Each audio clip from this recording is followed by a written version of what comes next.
So when I was about 15 years old,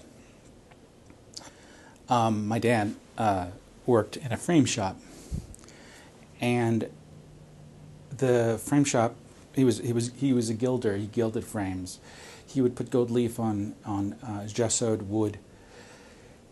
Sometimes there was paint under the gold leaf, and once he gilded it, he would scrape it up a little bit, show the colors through it. And he had like maybe 4 or 5 different kinds of raw umber, kind of sienna colors, like really dark and earthy colors that he would use. And I would hang out at the shop. He'd have canvases laid around where he would set up these frames, and he would spray them with gesso. And I had wood, canvas, gesso, and paint.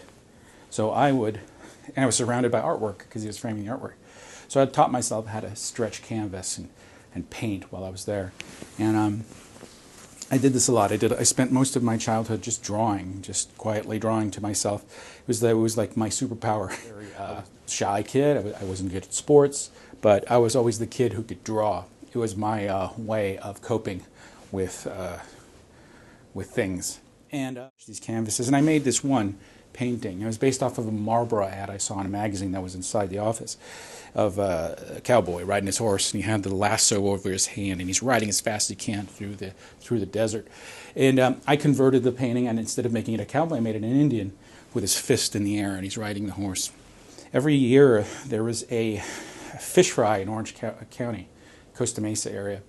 In the fish fry, you could buy a little space where you could hawk your wares, whatever they would be. And I spent the day sitting there on a stool around my paintings, talking to people about them. At the end of the line of booths was a POW booth with some really kind of rugged-looking guys in there, older guys that were in there in the booth. And one of them came over, walked over to me, and stopped and looked at this painting I had of this Indian. And he just stared at it the longest time.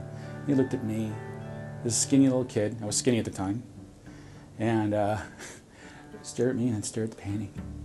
And he said, "You painted this?"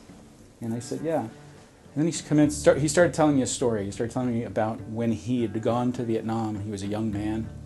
And he remembered landing in the jungle and being dropped off there with another company of some kind.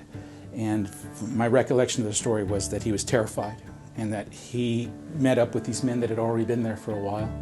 And one of the men took him under his wing and started teaching him all about what he needed to know to survive in the jungle out there. Culture. He was a Native American, and he started teaching him about the lessons he learned as a young man. And as he's telling me this story, he's crying. His eyes are watering up because he's remembering this person so vividly as he's telling me. And I am so taken aback and not sure how to handle the situation. Again, I'm talking to this grown man who looks like he'd been to hell and back, and he's crying in front of me, telling me the story of this long-lost memory he had of someone that was important to him in Vietnam. And he explained to me how he didn't have a father, and this person felt like a father to him, and then he died in a firefight in that jungle. And that after he died, he wiped the memory of him from his mind. And for whatever reason, seeing this painting brought it all back to him. So he thanked me, and he shook my hand. But when I look back at that moment, it taught me something. It taught me that you never know what outcomes will come out of chasing something you love, chasing something you're curious about. Chasing a thing that you're curious about and running, not being afraid of expressing it and putting it out there will make things happen. Maybe not the first time, maybe not the second time, but eventually things will happen. Putting yourself out there is important. I generally do workshops and talk about creativity. And I've been a creative director for a long time. And creativity is something that a lot of people have romanticized, attached to things like art, but creativity is more than art. Art is the thing that is the result of a creative process. There is nothing more valuable than the creative process. The art that comes out of the other end is just the residue of it, is what happens because of it. But we need to value the process that created it. And the process that created it, we all have it. We all possess this thing. So it's not a matter of being born with a skill. It's a matter of what do you value and are willing to chase after.